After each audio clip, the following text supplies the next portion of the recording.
recorded and then available online. Apologies we received from Kate Nichol, Jonathan Buckley, Sinead McLaughlin and Padraig Delargy. Declarations of interest, members, any? None. Okay, Chairperson's business. Members, items 3.1. Firstly, in relation to the Department's annual accounts. Members will recall last week that the Controller and Auditor General has taken the unprecedented step of disclaiming the annual accounts for the Department for the Economy. The Public Accounts Committee have primacy on this issue and are due to meet on it tomorrow, but I think it's something the committee will want to keep a watching brief on. Anyone want to make a comment at this stage? No. Okay. Mobile coverage. Members, last week the joint concurrent meeting with Fibrous members raised issues in relation to data connection and SLA issues. Are members content that we forward those concerns to Ofcom? Yeah. Content? Okay.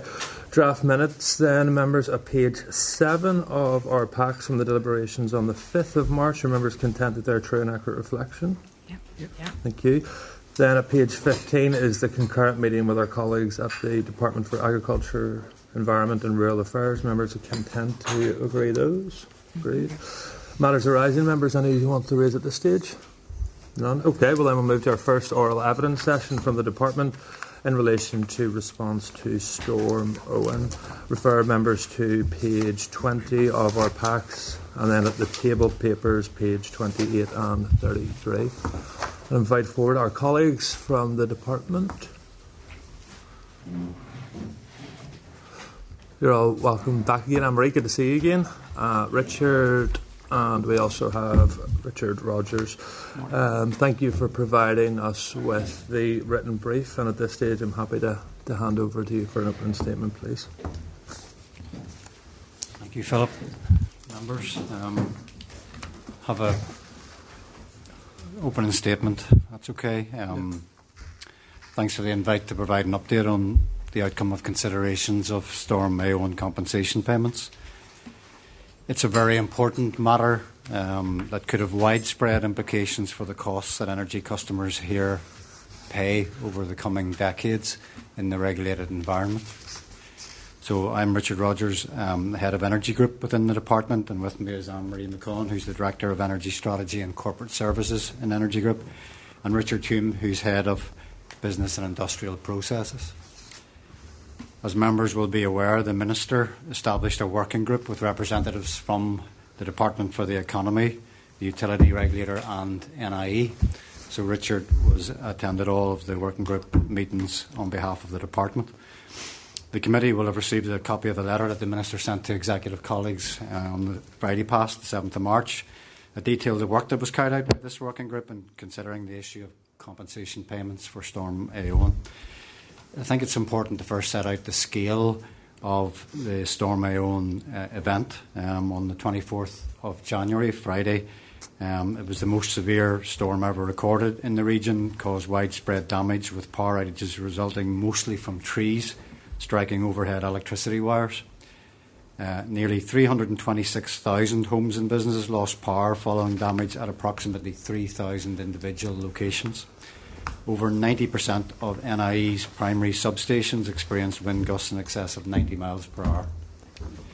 In response, NIE escalated its largest ever mobilisation of resources for storm repairs, importing 420 additional field staff from British and European electricity network companies to assist with the network repairs to allow power to be restored. 65% of all homes and businesses had their power back within 1 day, 90% within 3 days, 95% within 5 days, with the remainder having power restored by February the 3rd. As NIE progressed the safe restoration of power, attention turned to the compensation payments for electricity customers that experienced the loss of power. And on Monday, the 27th of January, the Managing Director of NIE met with executive ministers who raised the issue of compensation for electricity customers with him. The Managing Director then wrote the following day to the executive, stating that NIE's primary focus was to restore supplies as quickly as possible. He went on to explain that under current legislation, NIE was not required to make compensation payments following an extreme weather event. He suggested that as a regulated company, there would be a need for regulatory changes before a compensation structure could be implemented. He stated that he had held initial discussions with colleagues in the Department for the Economy and the utility regulator. These discussions continued in the working group over the past few weeks. So under the current regulatory conditions, NIE is not required to make compensation payments following damage caused by an extreme weather event, because they can apply the severe weather exemption that is within the regulations. It is important now to turn to the issue of cost of capital, which is a combination of the cost of debt and the cost of equity that applies to the regulated companies here, companies like NIE and the gas infrastructure operators and so on. In the determination of price controls on these monopoly asset companies, the utility regulator assesses the cost of capital that should apply. The cost of capital is a really important factor in the cost that we as electricity customers pay here. Despite the small size of our region, our cost of capital benchmarks very well with other jurisdictions, reflecting the current stability of the risk profile here. Any action that creates uncertainty or instability in the region's track record in energy regulation would inevitably lead to an increase in cost of capital for our regulated companies, leading to higher energy costs for all energy consumers. For example, and I provide this figure indicatively, it's quite important, a 1% increase in the determined cost of capital for NIE in RP7 recently that relates to the investment of $2.2 billion over the next 6 years starting next month might increase costs, consumer costs, by the order of £1.6 billion over the next 40 years. That's £40 million a year. That's just with a 1% increase in cost of capital, costs that consumers would have to pay. Turning on now to the three approaches to assess potential compensation that was asked for by the executive in that meeting on Monday the 27th of January. The first was that NIE should pay, and what I have just described is that this would not be in the interests of electricity customers for a long time to come because of the implications of the regulatory instability that would be created and the additional cost of capital. The second is that government pays, and given the pressures elsewhere on the public finances, this would not be in the public interest. The third is that payments would be funded by customers through the regulated environment, and the working group considered this option over the past few weeks in detail. Unfortunately, the working group concluded that this option is not viable, as recovery of the costs through the regulatory regime would require legislative and regulatory change, which, even if done, could not be applied retrospectively for Storm Éowyn. So in summary, the existing Electricity Standards of Performance Regulations 1993, as amended in 1999, provide the current legislative framework under which customers can apply for compensation if they have been off electricity supply. Under this legislation, NIE networks can apply an exemption in the event of severe weather. NIE has confirmed that it is applying this exemption and so will not make compensation payments for Storm Éowyn. Members should note that any action which is perceived to increase the risk in investing in monopoly regulatory electricity assets would not be in the long-term interests of customers. The working group concluded that the option of recovering payments through network charges would require regulatory modifications which cannot be applied retrospectively for Storm Éowyn. Therefore, in conclusion, there will be no compensation payments to customers who were impacted by Storm Éowyn. All bodies involved in the response to the storm will be considering lessons learned and the need to consider appropriate and affordable measures to strengthen resilience, to reduce the impact of future severe weather events, and to support the customers affected. So that completes the opening statement. I hope you found it helpful and welcome your question. Thank you very much, Richard, for that, and thank you to you and your colleagues for all your work on this issue. Why has it taken us 7 weeks to get to this stage?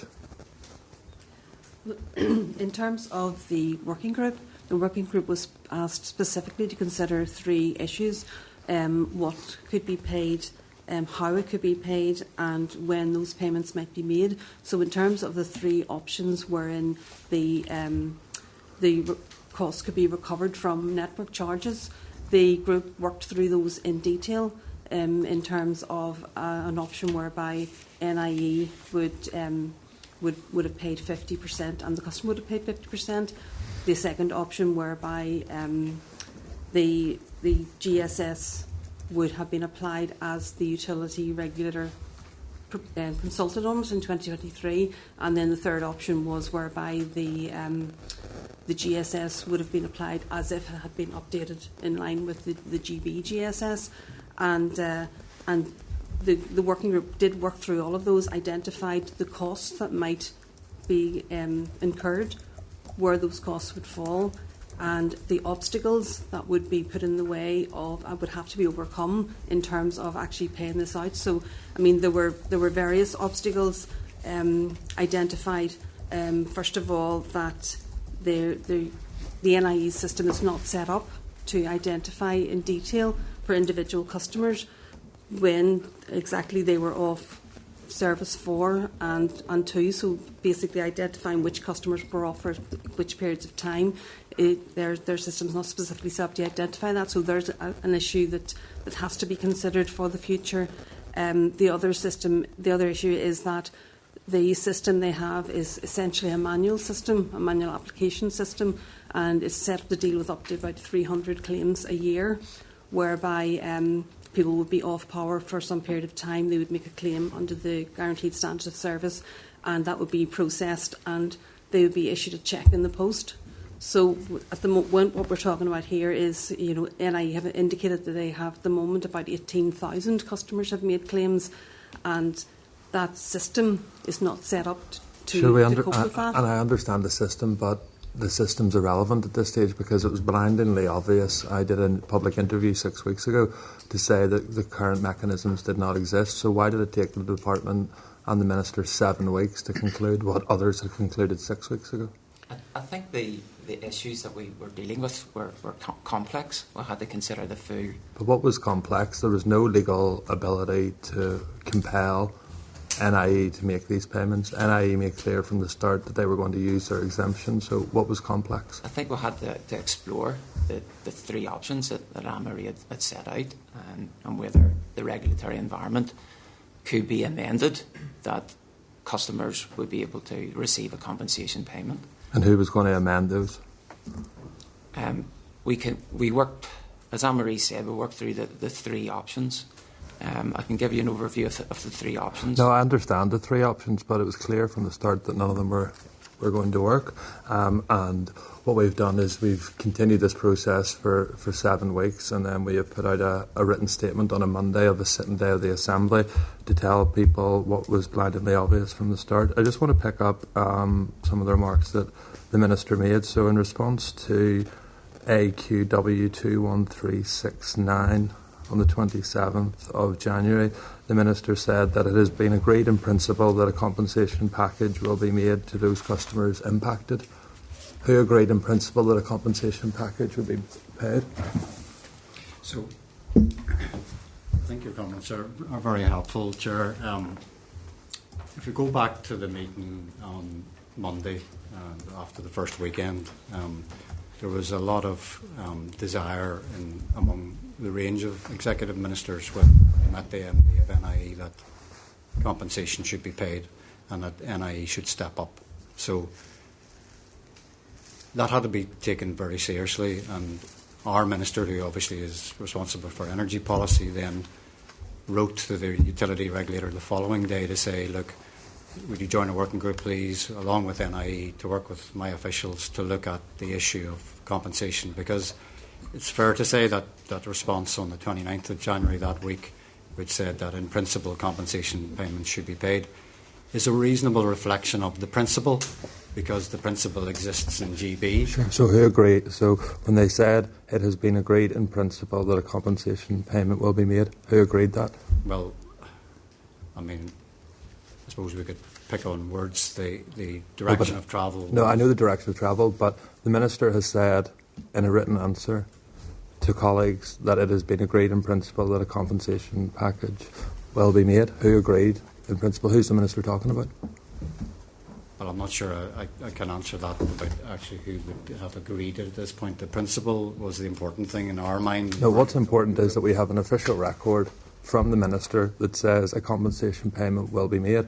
So you saying that when the Minister gave that answer, that was incorrect? No, at the time it was correct because the intention was to work out how a compensation payment could be made. And so I'm asking who agreed that it would be made? Because if the Minister's telling elected members the compensation will be made, she said that it had been agreed.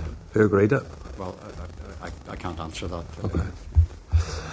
So the Minister went on to say that this working group will be formed and this will then outline how payments will and when be made. So that answer given to colleagues was factually incorrect. Is that what officials are now telling this committee? The letter from the... No, but I'm talking about this written answer that yes, was signed off by the Minister. Sorry, to explain what was behind that written answer is the letter to establishing the working group asked for the working group to work out what could be paid, when it would be paid and how it would be paid. So in principle that was what the working group was trying to achieve. And it, as my colleagues explained, it's a complex area. It took several weeks to work through all the options to try and understand what could be paid, how it could be paid and when it would be paid. And unfortunately the conclusion, which wasn't blindingly obvious at all from the beginning, Well, from my opinion it was blindingly obvious because it is. And but what's not a matter of opinion, Richard, is that your Minister signed off a letter to say that it has been agreed in principle that compensation payment will be made. Yeah, you've been unable to tell me who agreed that in principle. And my huge difficulty in all of this, Richard, is that there's now 18,000 claims that have been submitted.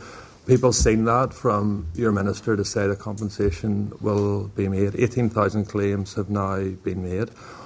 These could then go to the utility regulator for adjudication. I met with the utility regulator and they've been very clear that although the exemption will be applied by NIE, the customers who are making that claim could be then subject to charges for making a claim if they're found that they aren't going to get compensation, which is clear that you've made. So the Minister has built up expectation. People have made 18,000 claims and 18,000 people across Northern Ireland could be subject to charges as a result of misleading information put out by the Minister. So I just think it's a hugely difficult Just to be clear, the vast majority of those claims arrived before the Minister's written answer.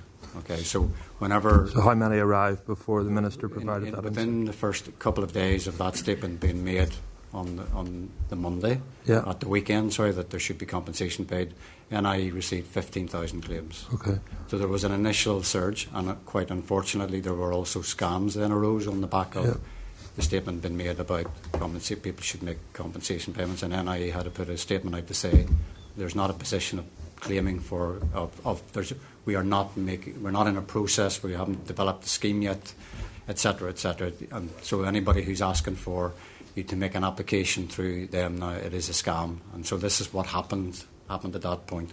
So in the first couple of days, while the focus was on restoring supplies, on the back of a statement that was made at the weekend of the storm, 15,000 claims were received by NIE. So do you think the Minister will now correct the record? Well, I can take that back. Yeah. Okay. In relation then to the utility regulator, as chair of the committee and from an agreement by the committee, I met with him last week. How would you describe the relationship between the department and the utility regulator? Yeah. So you have personally asked me that question before the last time we appeared, and the answer is still the same. The relationship is constructive and professional, and it has to work. And my team work very well with utility regulators team. So I am aware of the answer he gave you, and I don't understand it. So. Okay, so just for the record, the utility regulator raised concern with me that the department were attempting to encourage them to be imaginative and act beyond their scope. Do you believe that he's incorrect when he says that? Well, I mean that's his characterisation of what we're asking to do. It was very clear from the Minister's letter to the Chief Executive of the Utility Regulator that the working group was asked to assess what, how and when compensation payments could be made. The reason why it took time was this is a complex area of regulation, and there are ways that needed to be explored about how might compensation be paid. And it was important because if we had turned round after a day or two of consideration and said, well, compensation cannot be paid, the criticism might well have been, well, can you not look more carefully at this?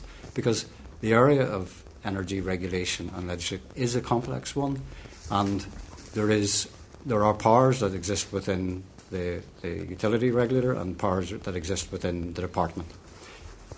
Interestingly, and most importantly at the centre of all this, is that under the Energy Order 2003, the department and the utility regulator share a duty or have a primary duty to protect the interests of electricity consumers.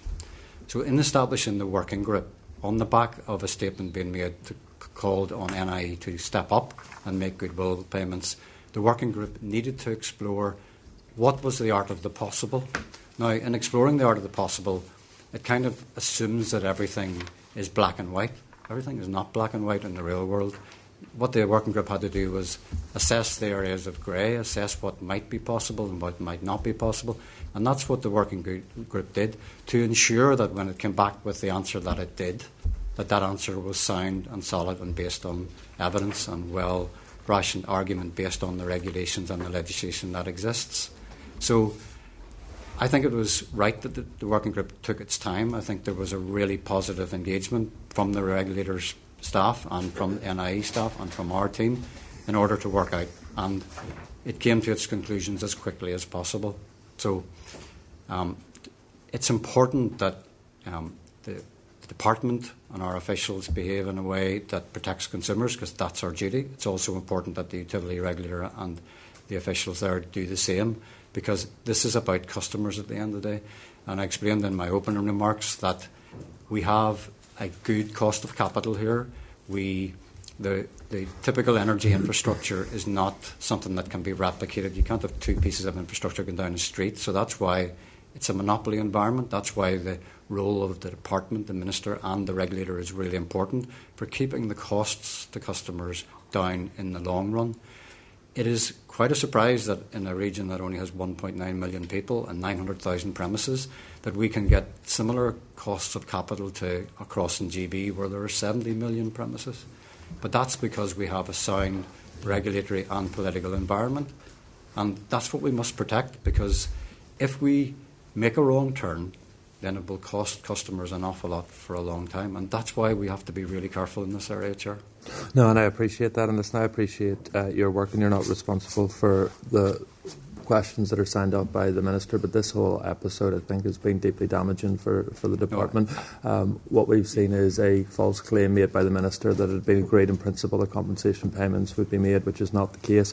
We now have a situation where the utility regulator has raised their serious concern about the relationship with the Department, and I just think that this whole episode has been hugely damaging for the Department.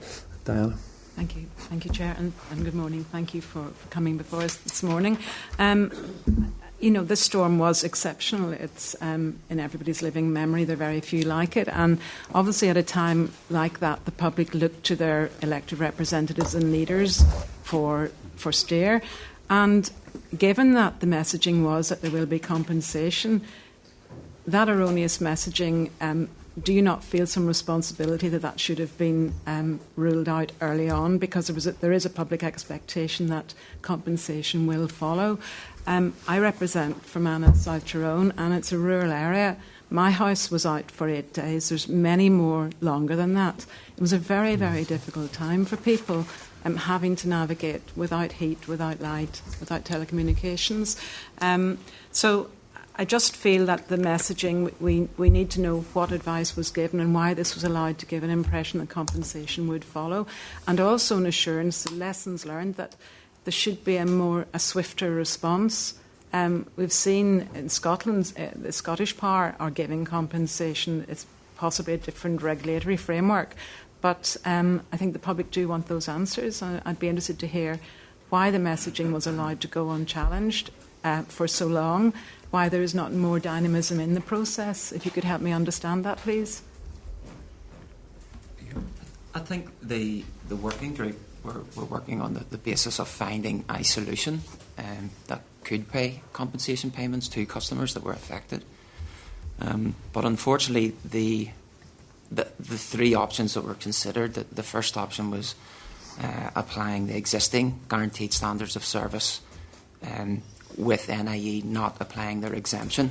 They can apply an exemption given the severe weather criteria was met with Storm Éowyn. But with that option, it was considered not viable by the working group as NIE Networks had chosen to apply the exemption. Otherwise, they would have been exposed to somewhere near £23 million with a compensation payment scheme.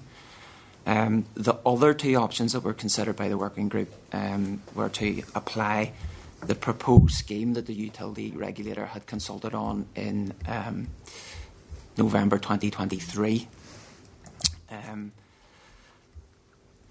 That consultation considered a proposal for a severe weather scenario, and if criteria were met, customers could receive a compensation payment. But again, that would have been cost around £31 million. That option was considered not viable for Storm Éowyn compensation payments because it would require legislative change and regulatory change, which could not be applied retrospectively to Storm Éowyn. The third option that was considered was to apply an adapted GB scheme. You'll be aware of the arrangement set up in GB. That was the most expensive option of the three considered, and the overall cost would be around £35 million. Again, that was considered not viable by the working group because it required legislative change and couldn't be applied retrospectively for Storm Éowyn. Those last two options would only be options for the future, assuming that the legislation is in place to deal with that. Sorry, can I ask, where does goodwill come into this? If a goodwill offering is made for compensation, is that a caveat that can be applied or has been explored? Well, that would be, you recall within the opening statements that if NIE Networks to apply a goodwill payment, they would pay that rather than electricity customers. Yeah. But the financial analysis around that indicated that the long-term financial costs to Northern Ireland electricity customers, they would be worse off. It would be £1.6 billion over 40 years, roughly £40 million per year. And the electricity customers would have to pay for that within their... What are NIE's profits? So if I could pick up on sure. that, because it's a really important area that you are raising. So NIE is a monopoly. Mm-hmm. So NIE's profits are regulated by the utility regulator for that reason. So in determining the cost of capital, so in determining the allowable cost base for NIE, so NIE do not have the ability to simply do what they like because they're in a privileged position of having to invest in something that everybody needs, that you explained at the beginning of your question, and have an expectation that it's there when they switch on the lights, and that's what we work very hard at on a day-to-day basis in the department. So NIE operate in a very tight regulatory regime that is governed by the utility regulator under the powers that are provided by the department under the energy legislation. So in that process, there are what happened. How that process works is that there are a series of price controls since NIE became a private business in the 1990s, and we're now at the point of Price Control 7 that starts to apply from April 25. And in determining Price Control 7, the regulator determines what the allowable operating cost base and what the allowable capital cost base is to actually bring the grid up to where it needs to be for renewable electricity. So the regulator determined that. It's done through formal consultation, and public in general have their input into that. And they determined that NIE would be allowed to invest over a 6-year period £2.2 billion. So in that £2.2 billion, it is then up to NIE how it funds that. And NIE will fund that from its profits that are allowable by NIE, by the utility regulator. So in effect, the allowable revenues and the determined costs then determine the reasonable level of profit, which, as I indicated earlier, that effectively dictates the cost which consumers pay, and that cost benchmarks very well with GB consumers and with Irish consumers down south compared to what it might do given the size and given the small customer base, and that's a positive thing to come out of the regulatory environment. So NIE is then required to find $2.2 billion over the next 6 years, and it does that through a combination of debt that it raises on the markets and equity which its shareholder provides. And so the profits and any dividend policy is determined on the basis of what's a reasonable capital ratio for NIE to operate under. So in effect, what I'm, I guess, trying to explain is that any profits that NIE earn are determined on the basis of the price control process, and that it is then up to NIE to ensure how it finances its business, including reinvesting those profits into the network. Thank you. But, sorry, and just going back to my very original question was the messaging. Why did it take so long for that messaging to be, quelled, or, the messaging about compensation? Yeah, and I think it was unfortunate that the right in the middle, in the eye of the storm, so to speak, that the clamour was for compensation. But I understand, as a customer too, who like yourself was off for a significant period of time, understands that, the next question is why not compensation? And unfortunately, there are no easy answers here, because if we turn around and say, well, compensation, the managing director of NIE told the executive ministers on Monday morning that NIE could not pay compensation under its regulatory regime, and that any change to that would affect the financeability, which would affect the long-term costs for customers. And that's what we have to try and protect as the department, and what the utility regulator independently from us has to try and protect as well. Yes, with hindsight, and I guess this is part of the lessons learned for the future, messaging should be sharper and quicker, and we need to do several things looking forward, because we can't fix the past, and we absolutely take that point. One of them will be to actually, what should the compensation arrangements be the next time there's an extreme storm? The last storm that was really extreme before this one was in 1998. However, Storm Dara in November took out Ballynumford Power Station. So these things, because perhaps of climate change, are happening more often. The executive, the DAERA minister will bring the Northern Ireland Climate Adaptation Programme number 3 to the executive in the coming period. We've had 1 and 2 since 2008, and that is about adaptation and mitigation of the impacts of climate change. And clearly Storm Éowyn was an impact of climate change, and to have 326,000 premises, the best part of 40% off at some point, shows you how extreme that was. And we have to plan now about how to mitigate that in the future. So I think the important conversations there are probably 2 main conversations that are really important in my mind anyway, and that is, given the determination that has been made on what are allowable costs for NIE for the next 6 years, there should probably be further discussion now about resilience of the network. A lot of the focus of RP7 was on about readying the network for renewable electricity, and for wind, and for battery storage, and for solar, and so on, and for ensuring that all customers had access to that to allow us to get away from fossil fuels. That is still extremely important, but also really important is, what steps could NI take within the funding envelope that has been provided by the UR to make the network more resilient? And in your constituency, for example, you saw the devastation of forests that had come to maturity that are now close to the wire. So action could be taken in the short term to adapt the way we do this. And I think that's the conversation that, from our perspective as policymakers, will be happening now between NIE and the UR. The second and most important point going forward, I think, will be to complete the process that started in 2023 to assess whether it's right to bring Northern Ireland protection up to the level of GB. There is not an obvious answer in that. That's to defend the utility regulator to that extent of saying this is difficult because even with Storm AO, only 5 or 6% of customers in GB were affected. For us, the best part of 40%.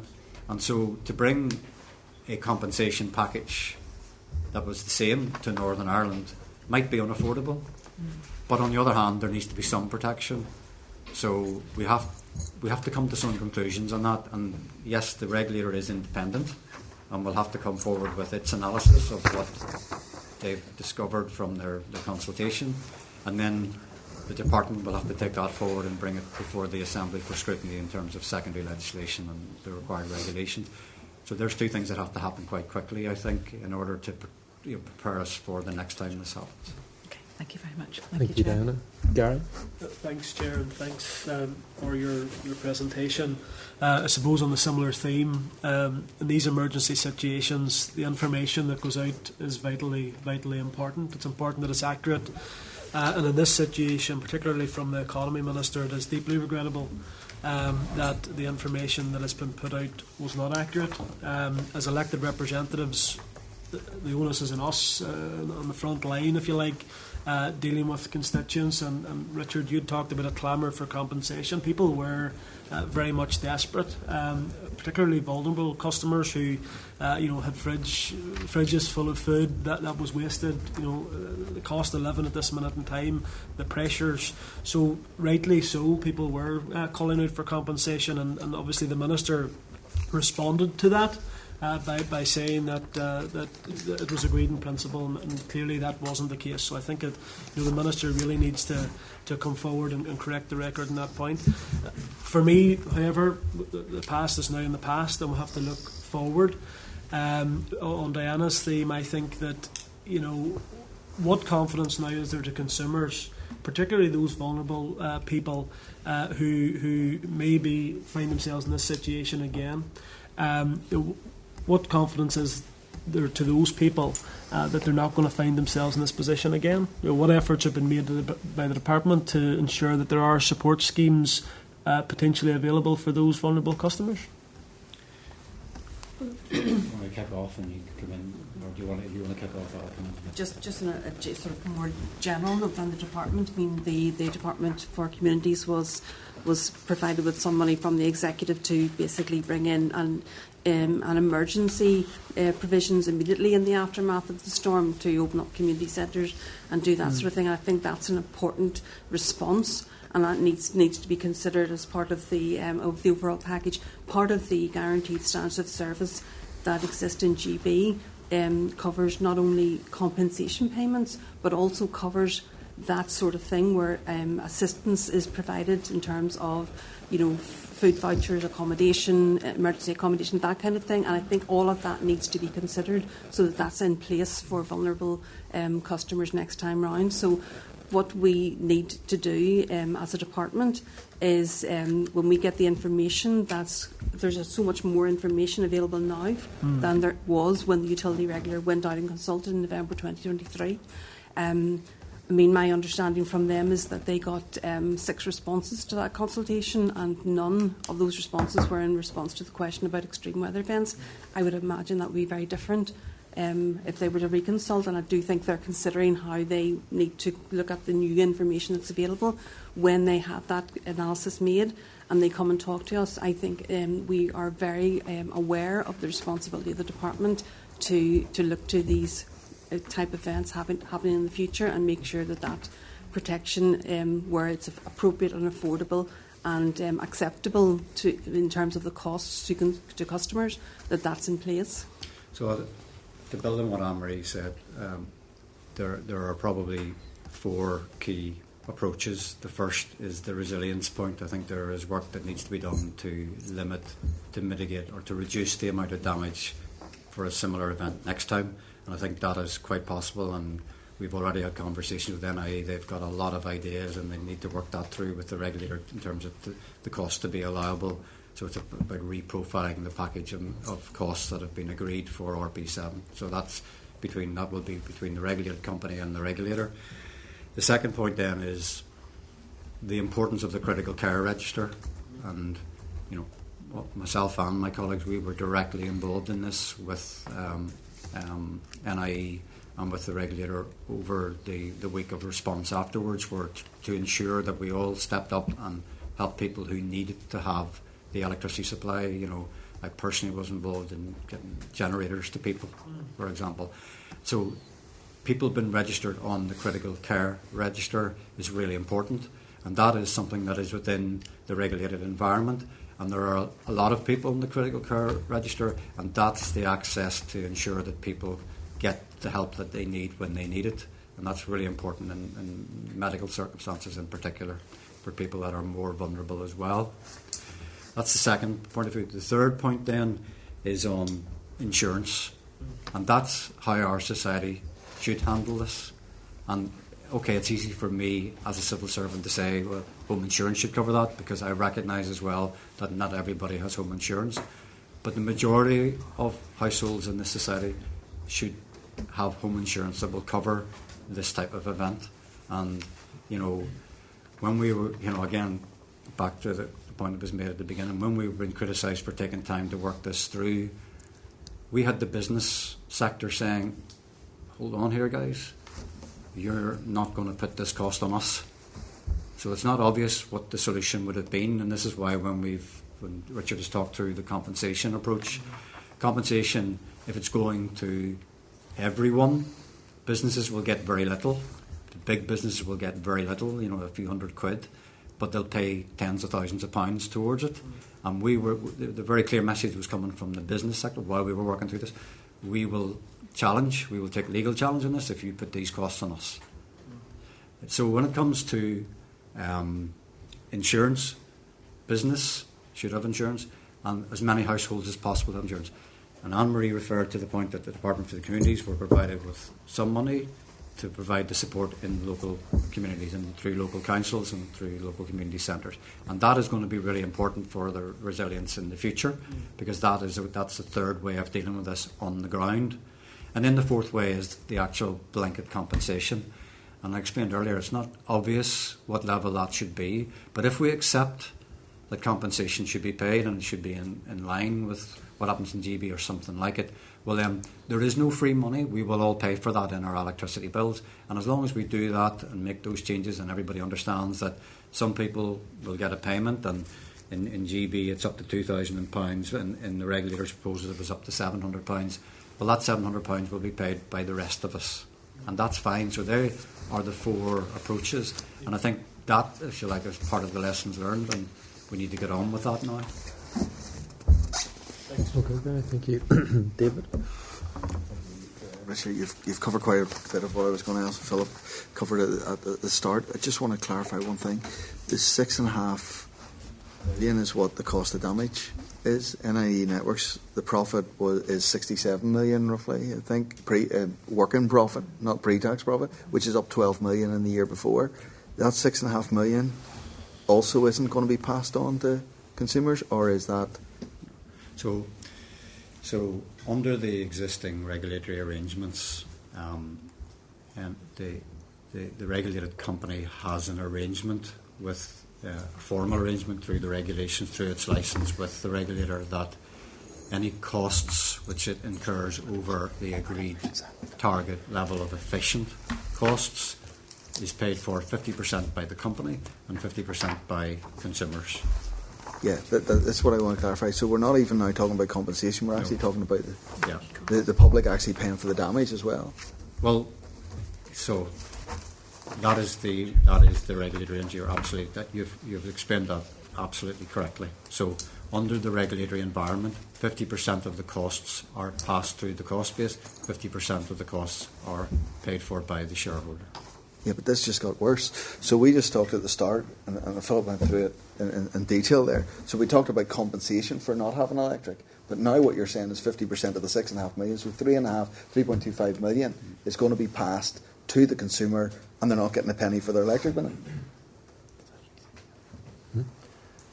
So, under the regulatory regime, which is the right one, which provides the I don't think so. Okay, you're absolutely right. Consumers will have to pay half of the cost of the storm. In most regulatory environments, the consumers will pay for all of the costs of the monopoly that runs the system, all of the costs. And actually, the reason why the regulated entity, whether it's NIE or whether it's any other regulated entity, would pay for any of the costs is because they've been at fault, because they inefficiently incur the costs. That's the regime in which we have to operate. This is not an open market where anybody can build a network in the street. And that's why the regime happens, in order to keep the cost of capital as low as possible, so that our long-term costs for customers are as low as possible. It works well, rather than the way you've characterised it. And Richard, just to slightly correct the point, so it's actually not 3.25 million being passed to the customer, it's 6.5. Yeah, it's 13 million. It's 13 million, sorry, I got it. 6.5. What the point I'm trying to make is the company made £67 million of profit last year for their shareholders. Why is the consumer paying 50% of that? So just to be clear, because I think it's important for everybody to understand that whenever NIE invests £2.2 billion over the next 6 years, right? If you take that £2.2 billion and divide it by 40 into £2.2 billion means that is the base level profit that NIE has to earn over the following 40 years in order to get its money back. It's profits, but it's just getting its money back. And on top of getting its money back, it's allowed a cost of capital, which the regulator determines. That is the most cost-effective way. That is the lowest cost way. That is the best way for us as customers to pay for that infrastructure. It's not just price gouging profit or anything like that. It mustn't be characterised. It's getting the money back that they invested in the network, and that's the most cost-effective and the most. That is the best way for us as customers to get the service that we get. Now, if a regulated entity does something wrong, is inefficient, well then they pay the cost of that. That's the regime that we operate in, and that's fair as well.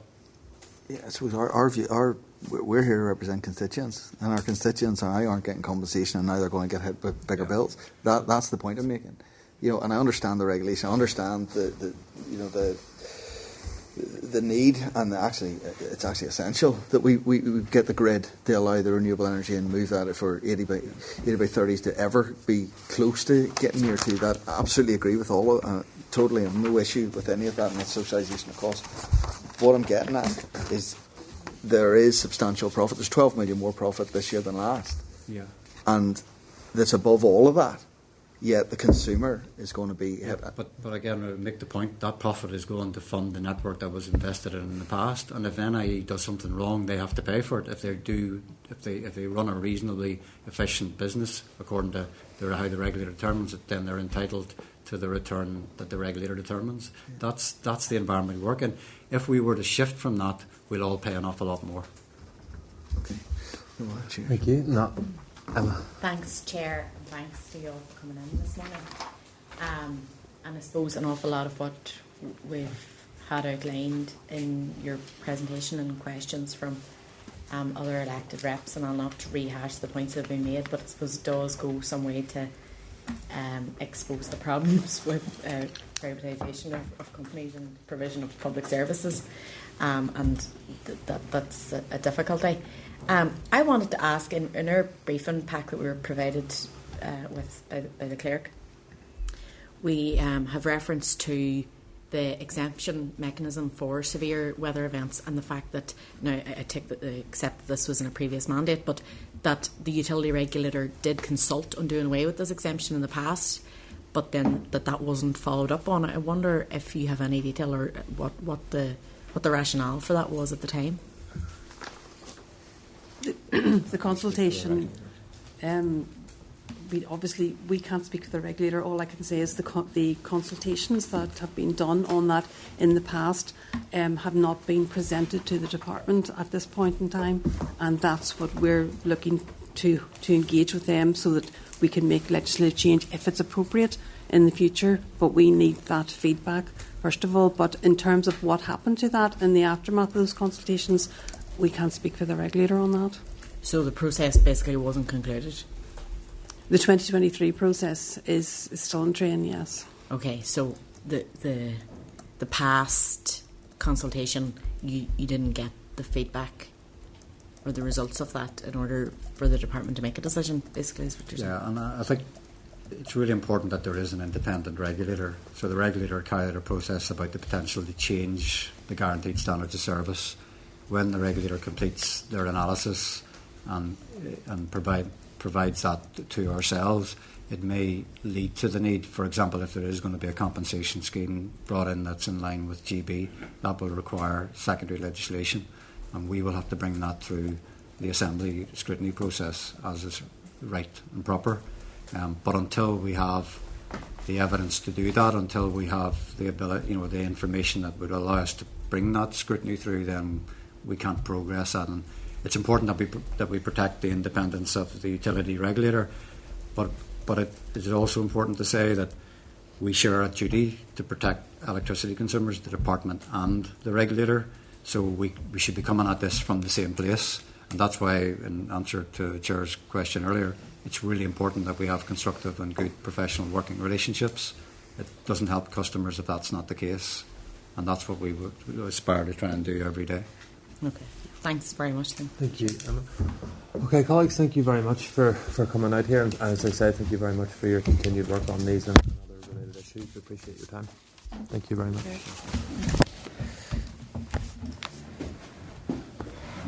Okay, colleagues, just to sum up, are we content that we write just to find out who the agreement in principle was reached with in relation to the compensation payment? Peter, my reading of your what was your written? Yeah, if you don't mind. So, Chairperson, is the committee also content to write and suggest to the Minister that they seek to develop better vulnerable customer measures, to revise the guaranteed service standards to include affordable severe weather payments, and to learn more about the severe weather mitigations which will be developed as part of the reprofiling of the RP7 costs, which is indicated, and also to seek sight of the lessons learned. Members content? Yeah. Okay. Okay, colleagues, move to item 7, Maze Long Cash Development Corporation. The committee will now hear representations from the Maze Long Cash Development Corporation on the role of the corporation, and I refer members to page 37 of our packs. The corporation has kindly provided a written briefing to the committee at page 42. At page 59, members, there's previous departmental correspondence on InvestNI's regional property programme, and the annual accounts for the MLK is at page 72. Colleagues, you're very welcome here today. Thank you very much for coming along. The Economy Committee is obviously very keen to support economic development right across Northern Ireland, so we're just interested to hear the work in which you're currently engaged in. I'll hand over to you. Thank you very much, Chair, and thank you for the invitation to attend the session at the Economy Committee today. First, take the opportunity to introduce my colleague Neil McIver. Neil has been the absolute stalwart behind the Development Corporation since it was established in 2012. I'm a relative blow-in, I have to say, arriving sort of part way through 2017 on a part-time basis. So any hard questions you'll see, I'll be deflecting those to Neil. But we very much hope we can help to enhance your understanding of the potential of the site, and the potential that is both in terms of the region and the economy, and it is a key strategically located asset in the ownership of the public sector. In answering your questions and presenting an opening remarks to you as well, can I make clear that we're here to help the committee understand understanding about the site in accordance with our remit as it's currently framed for us.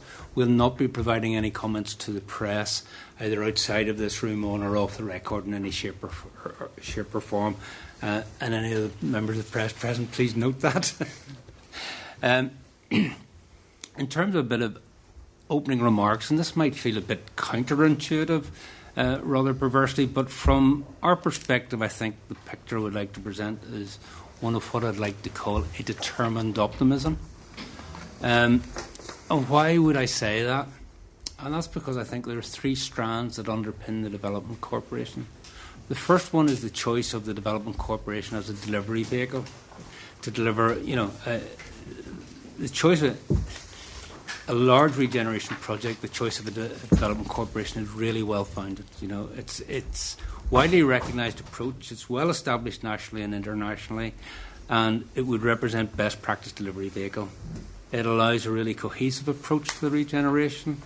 It has a special purpose, so it applies a consistency in application to its standards, and it can harness the expertise of the private sector, and usually has special powers. And you only have to look at the success of Laganside, Dublin Docklands, London Docklands Corporation, Development Corporations as exemplars of what can be delivered. That brings me to the second reason why.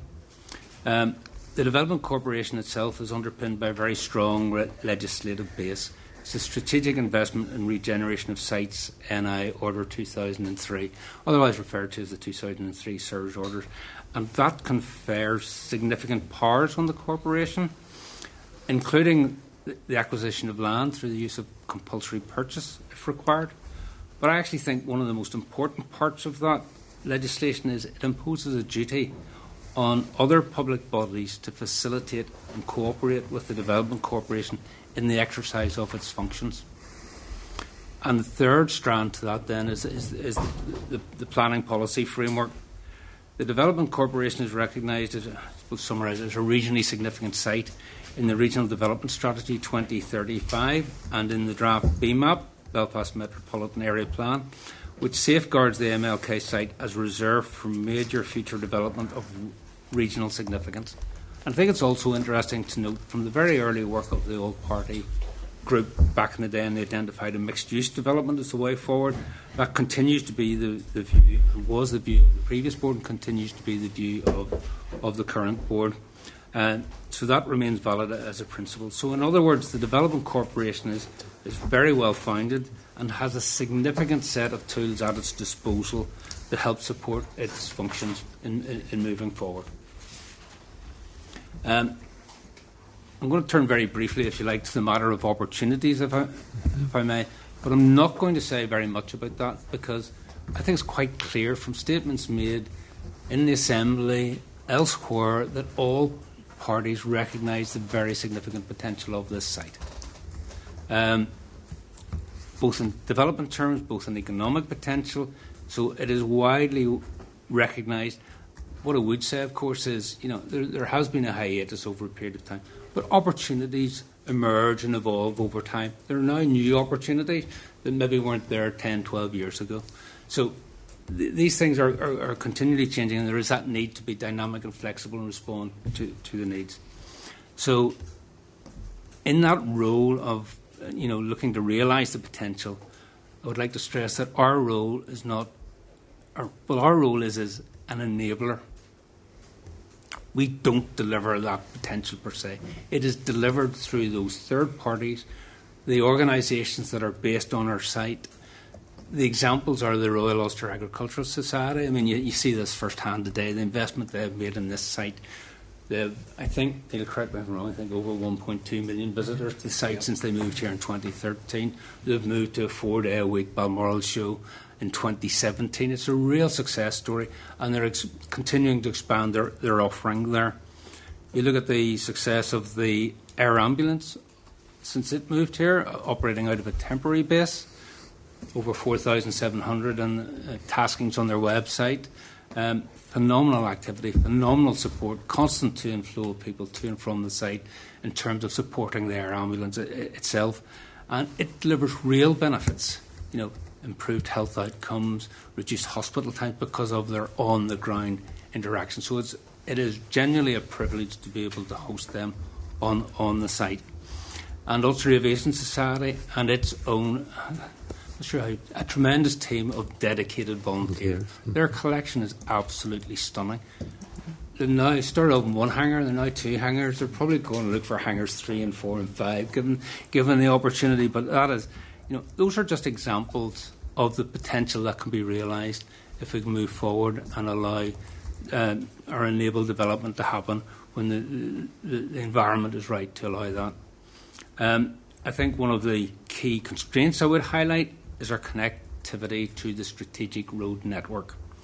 And from the earliest days, a motorway link road has been part of the enabling infrastructure necessary to enable the site to reach its real potential. Interestingly, at the time of the multi-sport stadium, it was a grade separated junction out to the west towards Mora, and then the road linked in. And it's also interesting at that time, the prison was made up of the listed and retained buildings. Half the prison building at that stage was would have been demolished to enable the runway to act as essentially as a dual carriageway and for parking, to do with the egress and access arrangements necessary for a stadium of that time. It is now a total site in terms of its totality, but the significance of the access has always been a key priority there. And this is due to the nature of the surrounding road network around the site. It's very, very close to, or pretty much at capacity at times. So any future development will be dependent on being able to accommodate the additional traffic generated as a result of that. And that's why our focus is very much on, if you like, the delivery of a motorway link road. It will have a significant lead time. We're fortunate with the Knockmore link having a planning permission and hopefully some design well developed, and that is a benefit to be able to link into that, all being well. But potentially the link road will take of the order of 8 years to deliver by the time you do options analysis of the northern link road, the southern link road. So it's strategically important to get that, I think, moving forward as one of our key objectives. And if I may, Chair, finally turn to the Development Corporation's remit, if I may. I mean, it's widely known the Development Corporation has operated under a limited remit since 2013, late 2013. That's due to the lack of agreement that emerged on the way forward over the MLK site. Our remit is defined by our sponsor department. The Executive Office is essentially limited to health and safety matters, site security, essential maintenance, and supporting our UAS and Ulster Aviation Society, and now more recently the Air Ambulance, in accordance with our obligations under our licences and agreements with them. In addition to that formal remit, we have added in our business plan an aim to identify and explore options for consideration by ministers. In that context, the link road is the key enabling project that we would see as an essential precursor to the regeneration of the site. Hopefully we'll see that progress. But given the timescales around that, we would see potentially in parallel with that a programme of events and meanwhile uses on the site. It brings life and a bit of beneficial use to the site at the time, but that is the key enabler for the regeneration of the site. Chair, that concludes any opening remarks, and I'm happy to offer ourselves to answer questions to the best of our ability. Thank you very much for that opening remarks, and in deference to the man who brought us here, David. Thank you. Thank the committee, first of all, for agreeing to come and to see the site and see the potential here. You've described it. I suppose the other bit just to say before I ask you is this is part of there's 350 acres here. There's 1,000 acres, which is between Blaris and that Knockmore Road that we're talking about. So you're talking about 800 million of direct development or direct investment potential, and you're talking about 14,000 potential jobs in this area, in an area where Invest has no land. To actually bring, you're right on the A1M1 sort of Dublin Belfast economic corridor, so the strategic location of this is critical. I suppose the potential, and we're talking, I want to be positive, but the potential of this is phenomenal. But what is the current blockage to stopping this being realised? All I can say is we are operating in accordance with our remit, and that's what our direction is, and that's what the legislation provides us to do. So I would refer that question to our sponsor department. Okay, so it's the executive department that's need to make this decision to push this forward. Okay, so if we take that, then it's the executive, the first deputy first ministers to pull that forward. Whenever we have a debate, the elephant in the room is the historic prison part, or the blockage there, and the sensitivity how that is brought through. Northern Ireland Museum or Museums NI have been discussed as a way of unlocking that. Is there anything progress on that at the minute of how they could be used to? sorry, can I just? I wouldn't refer to it as the elephant in the room, because when you look back over the years, the issue that, and it was, I think the term that became coined in 2013 was a shrine to terrorism. Okay. But if you look back as far as 2004, you see that there was an issue around the access to the prison itself. Yeah. And it was quite clear that when the Peace Building Conflict Resolution Centre was there, the idea was that the access to the prison would be part of the parcel and linked to the Peace Building Conflict Resolution Centre. So you go to, so there's to be no charge for access to the prison. You could go to the PBCRC and either in your own time then go and visit the prison grounds, or you could go to the World War II hangars and the World War II heritage. The difference about this site, the unique characteristic of this site is that not only is it a very significant development site, it has in it what is a very significant heritage. In fact, it goes far as to call legacy asset that sits within it. And I think it's a real challenge. So I would have no criticism, personally, of any consideration around it, because they need to be really treated really carefully and need to be sure. Absolutely. And it's a step-by-step process to make sure there's a way forward. So specifically in terms of NMNI, we did have an initial discussion with NMNI around, for example, we would use their expertise, because they had already been involved with the Ulster Aviation Society in heritage aspects of the buildings and the planes and assets and artefacts there. And the potential was to look at the potential of exploring with them what interpretation might look like. But that's as far as it's gone. We've always been very, very clear that there would be no moving forward on that until there was an agreement on the way forward. I don't know, Neil, is there anything you would like to add to that? I think that's absolutely right. As part of one of our business objectives is to identify, explore options that could help maximise historical and reconciliation potential. So we're operating within our remit, and the advantage of being a very large 350-acre public sector site is that you have a pool of expertise around you, and National Museums, through their activities, they would have experience of this. But those are very preliminary discussions. I suppose at the very early stages, we had a debate in the Chamber, and I'm trying to remember when it was, but it's been in the last 6 months or 9 months of that, and what was said actually in that discussion was the stress that we need to move forward. We need to have discussions, and that was actually, I think that was actually it was the five of us, the five MLAs in the local area. I think the Deputy First Minister had said that, and the need for discussions. Have any of those discussions had since that debate happened, whenever 6, 7, 8 months ago? Not that as far as we are aware of. No. Okay, so I'm just trying to get so to unlock this site, you're clearly saying it needs to be from the First and Deputy First Minister's office. The work that you have done within that with Museums NI, that can't go any further until it would just go round. It goes round and round without. Yeah, so I'm asking so basically the questions need to go to the executive office rather than to yourselves. This requires a political resolution, okay. If I can put it as simply as that. Right. Okay, that's the frustrating bit. The frustration I find in it, and I think we need to do this, is the foreign direct investment. I keep raising within the committee about Lisburn and the Lagan Valley area having no land for free development or for development to bring FDI in. We're going around the world to ask people to come and invest in Northern Ireland, but yet we're not prepared to do it ourselves. That's the frustration I'm getting here is we have the potential sitting, but we can't realise. I'll move on because it's not the road network. Then, whenever we look at the road, I sat for an hour on the car park of the road outside on Saturday at the weekend. Residents around here, when it's not managed, are get pretty angry whenever they can't get in and out of their houses. The road you're talking about, which links straight across to the M1 to give that connection, you're talking about 7 years. Why does it take 7 years? Neil, I'll let you explain the timescale associated with the process. No, it's a very good question to ask. I suppose really the starting point in this is whenever you're looking at a regeneration project, you try to start the work that's going to take the longest first.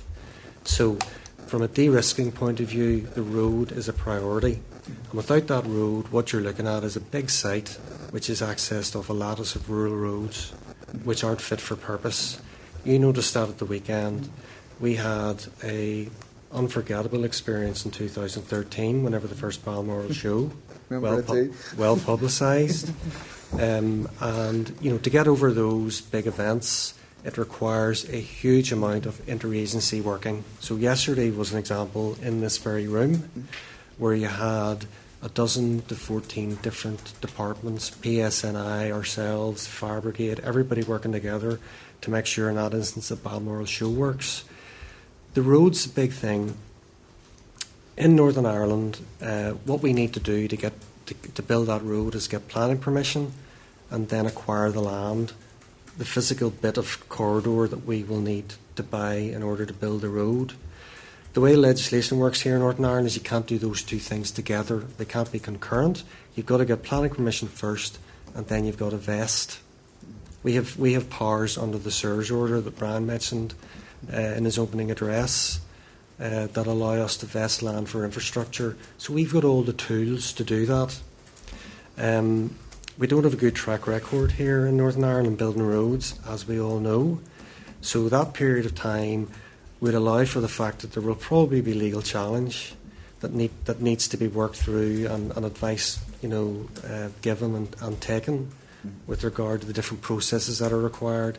Actually building the roads, the easy bit, but getting the consent and the permission and the amount of time that you need to actually get those is going to take 7 to 8 years, which is why we're very keen, if we can, to start work on that. Sorry, Chair, and just on top of that, can I add in as well the need for business case approval? Firstly, for business case approval for the appointment of your integrated consultants team, your design team for that, which will take process through the sponsor department, through Department of Finance, and then the business case for the delivery of the works itself and the appointment of the integrated supply team. So that internal processes are layered on top of the planning and the options assessments and all the rest of it that need to be done, and the environmental surveys that will need to be done at the key points in time. So it is quite a sequential process from that perspective. And does that start with the Executive Office, the business case? Is that from the Executive Office as well, or is that something? Is the plan application, which comes first there? Is the business case and then the plan application? And well, there will need to be a business case done to put in place the resources to undertake the work to compile the planning application. Yeah. So that sounds like a long way, but you need a design team part of that process in your planning application. You will have identified your preferred route at that stage, so the business case is the means by which you will identify your preferred options assessment. Again, the frustration part of the site is the huge potential that's there and the huge potential that road brings. But yet it's always it's the microcosm of Northern Ireland. The potential's all there, but we're sitting looking at it and we haven't we don't move to is that potential start that obviously hasn't started. It's So who needs to start that? The business case. That's the first step. We have our fingers crossed that it'll find its way into some strategy document that will enable it to move forward. Where? In Northern Ireland. I know. Where's the document? I mean, where's that? Well, we would, we have been in touch with ministers, and we would hope that the investment strategy might have it included within the medium-term financial plan. Okay. But it's a hope. We have no clear visibility of that. Brilliant. Oh, thank you. I'll let everybody. Diana. Thank you, Chair, and good morning. Welcome to the committee this morning. I'm just sort of following on really from David. Sometimes you feel as though you're walking through treacle, but I noticed that since 2012, 2013 to 23-24, the corporation, the expenditure has been 23.1 million, so 9 million of that's been on capital. And so that really, I think, equates to about 1.1 million a year on maintaining the site, the security, the health and safety. Obviously, costs rise, and how long can that be tolerated in terms of going forward, that this almost like your corporation is a facilitator of what happens on the site? what is the reward for you in being in a corporation if you're coming up against these challenges that nothing is really making a difference, and we've been sitting in this site trying to move it forward and nothing is happening? I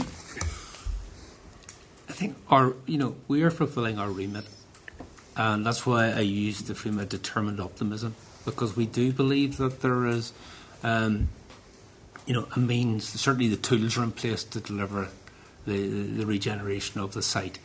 We do realise that it is, it's not a technical solution. We can't walk away, do some sums or analysis and say, hey presto, this is the answer to it. This requires a political solution to enable the main barrier that has been in place since 2013 to approach and resolve that. What the answer to that is, I don't know. But it is clearly in my mind a legacy issue that needs to be picked up and addressed. I mean, our indicative budget for the coming year is within £1,000 of the budget that we received for our resource budget in 2019-2020. And there's been significant inflation since then. So we have trimmed our costs. We have managed them very, very tightly indeed. So it's not easy, and we're at the point, where it is a challenge to continue to do that at those levels. Mm-hmm. So it's not easy, but it's I'm not sure you would describe it as a satisfaction, but in a perverse way, delivering under those circumstances is also a challenge. And just as a corporation, have you received any external approaches to you for FDI for projects? I mean, has anything come your way? I'm not aware of any, Neil. Have you had any in recent times? I was seconded to what is now the Department of Business and Trade in Westminster, and to give you an idea of the competition that there is for regeneration projects of this size, over 100 million. This is well over that. There's about 85 of them in the UK. So the competition for attracting investment is really intense. There's a lot of different places where money that can parachute into the UK can go to. What you have to do is de-risk the site, and there has to be clear evidence of de-risking the site before an investor will write a cheque. And they're effectively looking for four things. They want to know how much the proposition is going to cost, how long it's going to take, what return they're going to get, and that could be a monetary or non-monetary return or both, and what are the risks involved. And they will assess all of that. Yes, there's been frustrations, but if you look at the prize that this site can deliver, it really is immense. The economic output is huge, and that is down to where it is. It's on a T-junction on the eastern part of the island of Ireland, where all the population is. I'm a chartered surveyor. I've worked in development all my life, and I can tell you that you need a lot of patience to do it. This maybe is at a different level, but it is a much bigger prize, and that's what motivates us. And when you come here and you see buildings that are built, there's about 180,000 square feet of buildings built on this site. 1.2 million visitors. Brian mentioned 4,700 taskings for air ambulance. We have a lot of the tools here already. Our spatial framework, which is how you slice and dice a site, through which all the planning applications permutate. We mentioned air ambulance. I remember back in 2016, that application went in November 2016 and was granted in February 2017. That is what we can achieve if we're allowed to go ahead. So I'd be very confident that with the right expertise and technical people behind us, that we can do that. Thank you. Can I, Chair, maybe just add to that very, very briefly, because when you refer to I'll just make it under the broad umbrella of FDI, because I would see FDI generally, if it's an industrial player looking to come in to be through the Invest NI route, and the potential for this site for a green innovation park for Invest NI, say, I believe is very, very powerful indeed. That in itself would be dependent on the road link. The other approach is, and this is where originally set out, the idea was to appoint a development partner who would look after the redevelopment of the whole site. Now that fell away in 2009 when the multi-sport stadium fell away, but at that stage that was the Ross Perot Brewery. And they have periodically popped their head above the parapet, not in recent years, but certainly pre-COVID, we're keeping tabs on what was happening. From that point of view, so there will also be a question to be raised there whether the site is developed on a similar basis, looking to appoint a development partner, or whether it is developed on a more, if you call it, partnership basis with key players such as Invest NI, whoever those might be. So I just want to differentiate between those two. Okay, thank you. Thanks, Chair. Gary. Yeah, thanks, Chair. Just a quick question from me.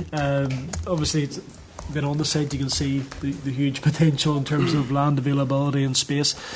In terms of the infrastructure challenges, you've talked about the road.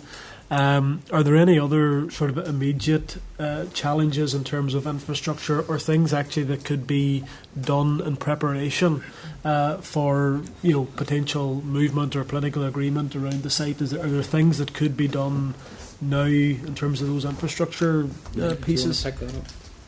We have a lot of reports about this, about what we need to do and how we need to do it. And one of the rules about regeneration is what you do is you pulse your infrastructure just ahead of where demand is going to be. The spatial framework that I mentioned earlier is multi-sector. It's not a one-trick pony. It deals and allows you to deal with economic shocks where sectors ebb and flow. So, each of these particular zonings that we would have different requirements for infrastructure, but you've got to start somewhere. So the one thing we had to do back in 2013, before the restrictive agreement came along, was provide infrastructure for Balmoral Show and to future-proof as best we could. So there's 6.5 kilometres of utilities in the site at the moment. That sounds like a lot, but actually for a site of this size, you need to continue to do that. We know what we've got to do, and when we've got to do it, whenever the restricted remit is lifted. We've done a lot of preparatory work, a lot of thinking around it. We may have to revisit some of it because you've not only got to think of the four corners of your own site, but what's going on upstream and downstream as well from a capacity point of view. But we've put a fair amount of thought into that, and would be confident of being able to deliver in a phased way. Because don't forget, this project is 15 years. It's going to take 15-20 years to fulfil its potential.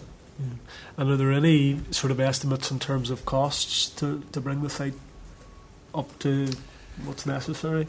It depends what type of uses come along. It really does vary immensely. Do you want to add into that, Brian? No, I mean, at one stage, for example, there was thoughts that there would be a wastewater treatment plant located on the site. I think that is now passed, and the intention would be a new site would be located somewhere else, and the issue seemed to be more a pipeline capacity to pump the new hull in terms of that. So that's one that's very much the fore of people's thinking just at this point in time, for obvious reasons. In terms of that, we don't have an overall assessment of cost that would mean anything at this stage. Of course, construction inflation running at 15% 2.5 years ago, so we have not updated a report in recent times. I think to be fair, Brian makes a very good point that construction inflation means you get far less for your money than you did 10 years ago.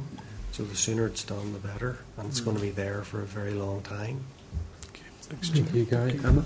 Thanks, Chair, and thanks to you both, and apologies for having to skip out and miss a wee bit of your presentation. I suppose I'm just, as a rural representative from Mid-Ulster, very aware of, when there is a will to develop and a will for economic prosperity, people can often succeed in spite of very poor infrastructure. And I was laughing with David earlier this morning. I says, is it always sunny in Lagan Valley? Because every time I've ever been to this site, the sun has been splitting the stones and it's been lovely. But whilst the challenges, as you all have outlined, are there, given the geography of where we are, the proximity to Belfast and Dublin, the fact that, in terms of the population density in Ireland, we're amongst it now. I'm sort of almost jealous looking at this site and looking at it from a Mid-Ulster perspective.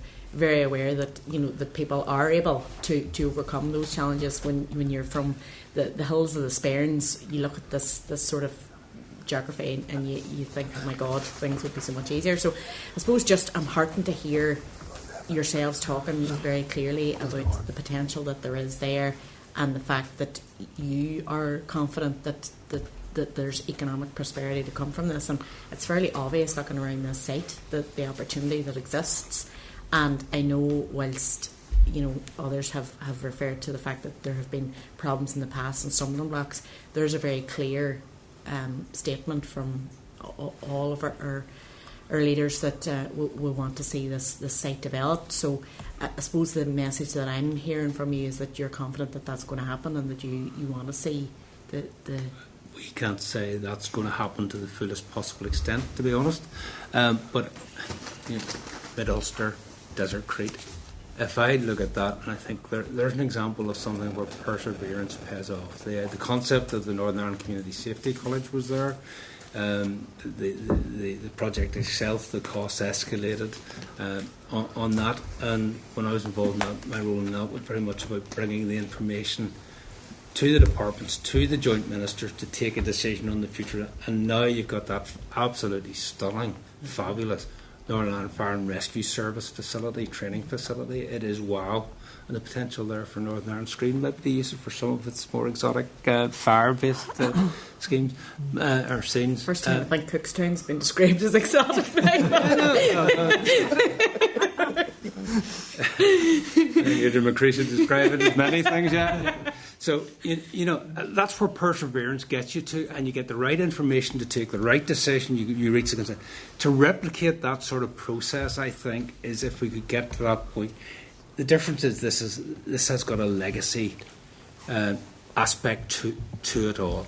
And if you look for things where, in my experience previously, there have been quite wide variances in views.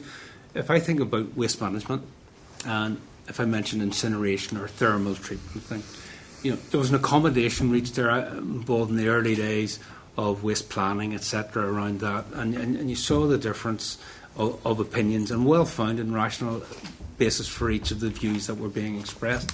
But there was a statutory driver behind that meant you had to reach a resolution. We don't have that statutory driver here to force a resolution, so it has to be a resolution of the willing and an acceptance of it. And it's interesting when you look at that. It is about finding accommodation that will work for all. And what I would say on that is this is not a no-risk project. I will make a misstep somewhere along the line and step out of a line. I know I've got Neil behind me to support me. And likewise, I think, in the broadest sense, whatever we can do to provide the necessary information to help folks take those decisions and take the steps forward, we're very happy to do so. I think if you look at where we are now, here's an output of perseverance. This location's the first place that RUS came to in 120 years outside Belfast. And look at the success it's been. Everything you see around what they do, that's only 20% of this site, physical area of the site. So, yeah, the potential's there. Potential's there. Yeah, absolutely. Thank you. Thank you. Just a couple of questions from me. First, I'll take my chairman of the committee hat off, and just as my DUP spokesperson's role, just for the record, this party will continue to block any attempt by any party to develop any form of shrine to terrorism on this site. I'm not saying, and that's not something that I believe that the Corporation Board are trying to do, but I just think for the record it's important that I set out that position of our party. Put my hat back on as chairman of the committee, can I thank you for the work that you do. In terms of meanwhile uses, there's clearly been huge success and you've articulated some of those.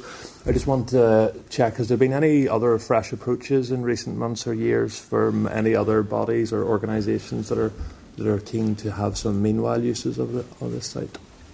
There have been a number of approaches. Neil, do you want to articulate the sort of ones that we've had? Yes, thank you, Chair. We get approaches on a regular basis, and we have a number of events that are coming up. Yeah. They are very wide-ranging. There seems to be a bit of a trend for motorsport events these days. We've had, in fact, just last weekend, and we had another one, but they're many and varied. It's part of a regeneration process, and regeneration is all about changing a perception of a sense of place. So that's meanwhile uses are to be welcomed. Whenever we get an application in, we have to send it to the Executive Office. They have to approve it. And until such times as we get a more generic approval, then that's the way it has to be in order for us to be compliant. And what's that approval rate like? Pardon? In terms of the approval rate, how often are they approved? How often are they refused? I'm trying to think how many we've had over the years. We've had dozens and dozens and dozens. Anything obviously with regard to the prison in recent years just wouldn't be acceptable. But the prison's 22 acres out of 347 acres. In recent times there have been more approvals coming through. But the more we have, the better we feel, the more progress we'll be able to make.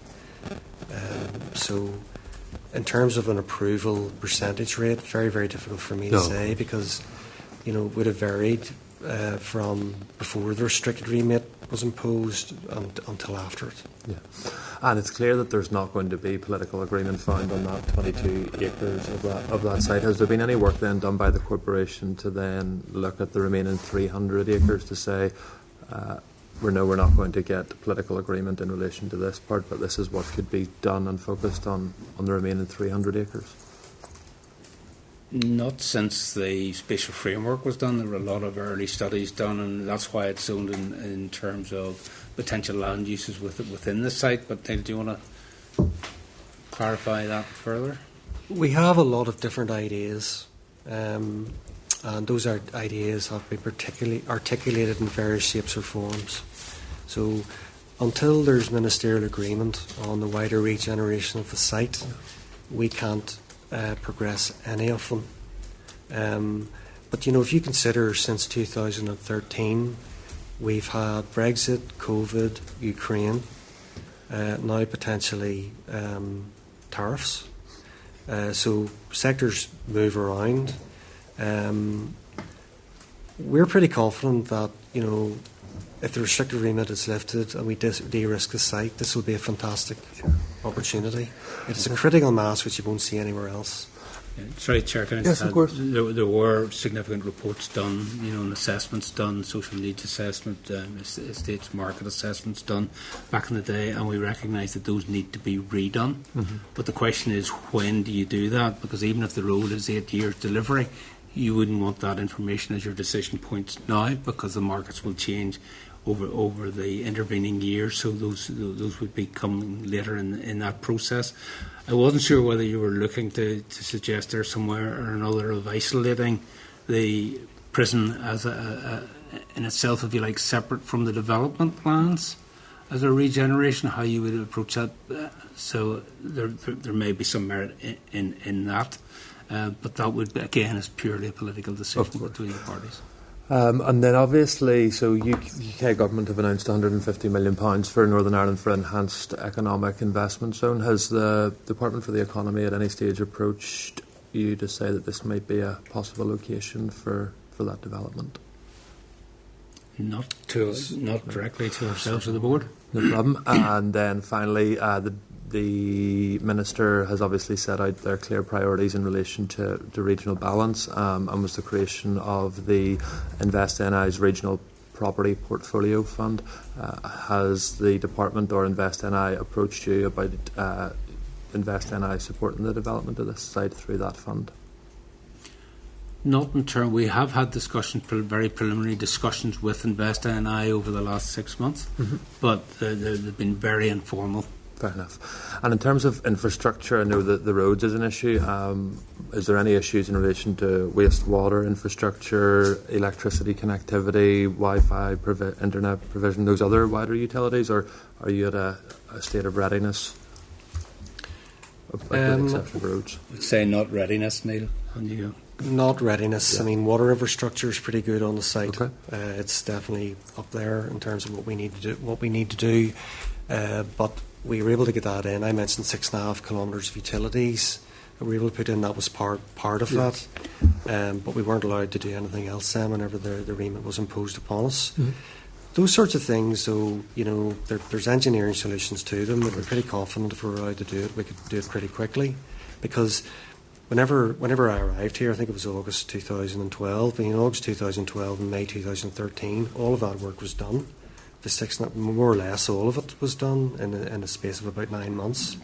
So we can do it through measured term contracts, working with CPD.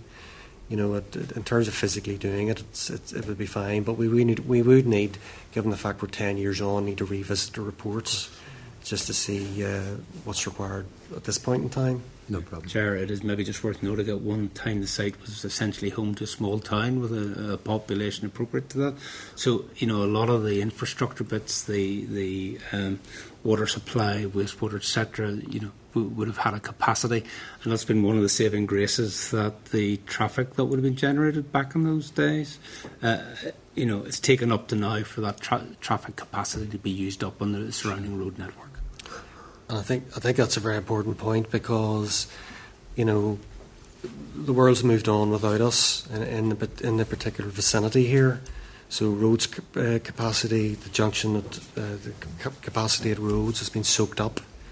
And a worry would be that if another big planning application went in without a road, it might be turned down, which will affect this. Of course. Okay. Well, listen, thank you on behalf of the committee for giving of your time today, and I wish you continued good luck in the important work that you're undertaking. Okay, thank you very much. Thank you very much. Chair, and thank you, members, for your interest. And Thank look you forward so to much seeing you in the tour. Yeah, thank you. Okay, colleagues, in terms of follow-up, anything? No. It's really the executive office. Yeah. It's really something to the executive office to see if there's movement.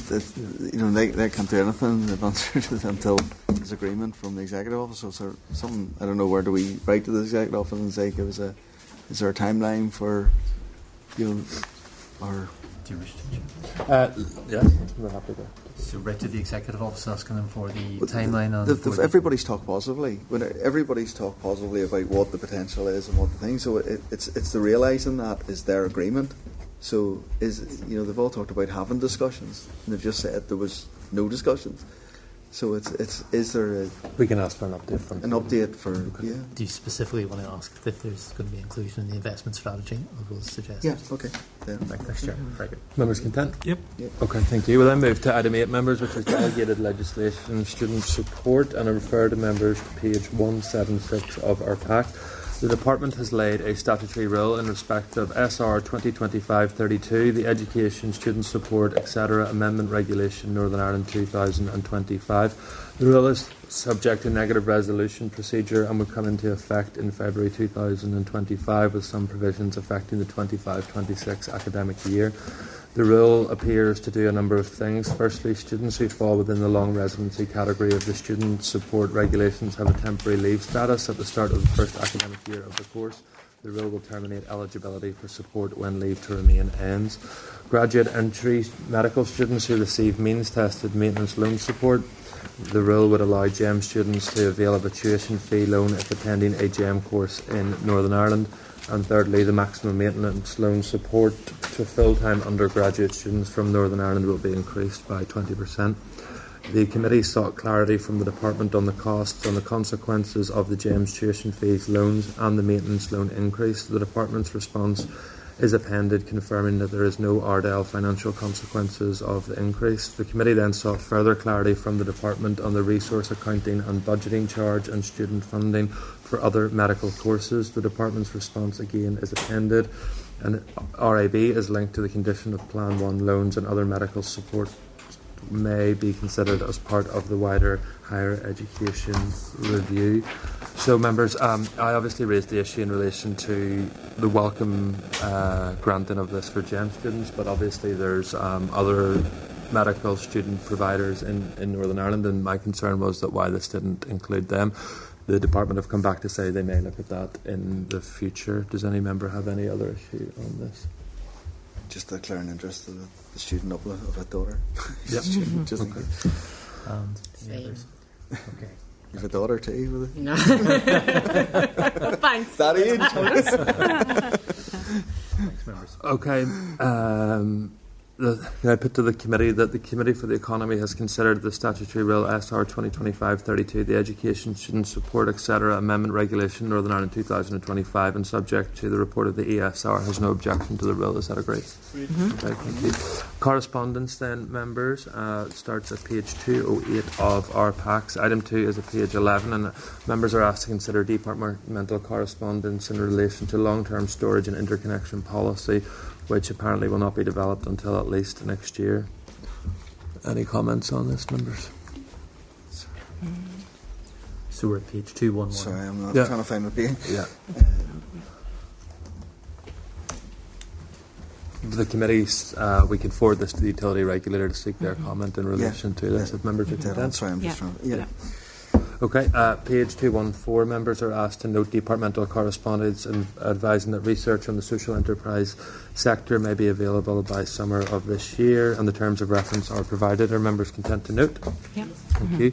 Page 4, at item 4, page 220, members are asked to note DFE annual accounts for 23-24. The Controller and Auditor General has disclaimed her audit of the Department accounts owing to a large number of prior adjustments, a possible overstatement in the Statement of Comprehensive Net Expenditure of £10 million, an error and inadequate explanation for a £1.9 million intra-group receivable, and differences in the student loan book treatment between Northern Ireland and the rest of the United Kingdom.